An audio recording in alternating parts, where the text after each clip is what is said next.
नमस्कार. मी आत्माराम लिंबाजी डिसले, राहणार माली पारगाव, तालुका माजलगाव, जिल्हा बीड.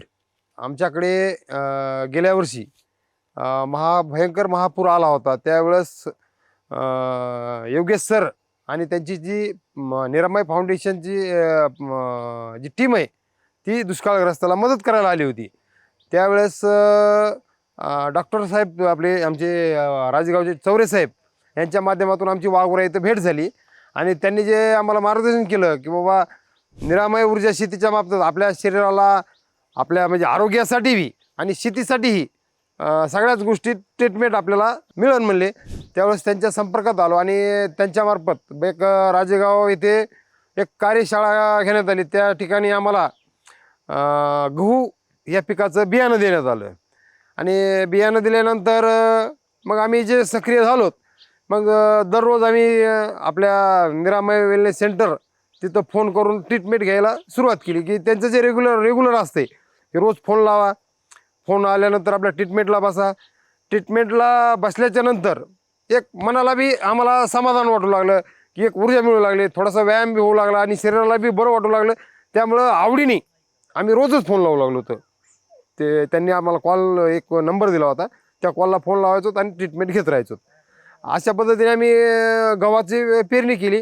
गव्हाची पेरणी केली त्यावेळेस त्यांचा विषय होता की बाबा निरामय शेती.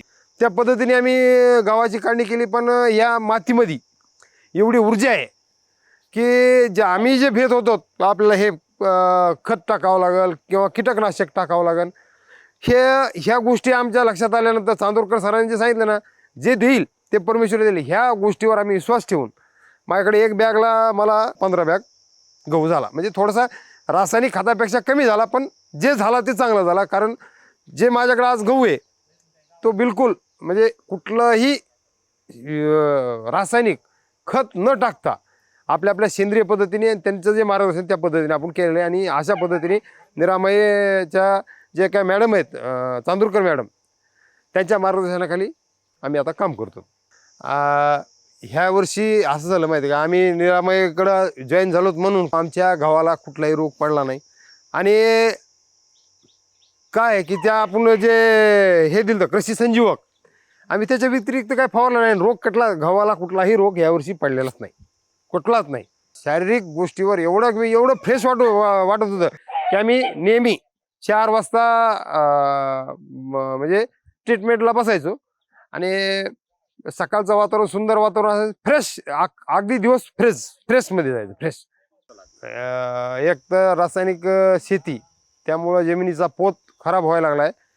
त्यामुळं आम्ही असं ठरवलं की आता इथून पुढे शेतीला रासायनिक खत नावाची गोष्ट द्यायची नाही. कारण पूर्वी काय रासायनिक खत थोडेच होते आणि आता एवढी महागाई झाली. आता रासायनिक खत जवळजवळ 4,000-5,000 रुपये क्विंटल झाले. रासायनिक खतामुळं एक तर खर्च वाढायला लागला शेतीला आणि जमीन खराब व्हायला लागली, शरीरावर आरोग्यावरही परिणाम व्हायले.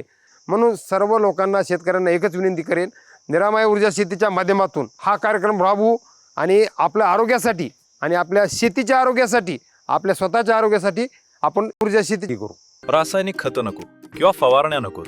नैसर्गिक ऊर्जेद्वारे पिकवा तुमचे शेत. निरामय ऊर्जा शेती, रसायनमुक्त समृद्ध शेती पद्धती.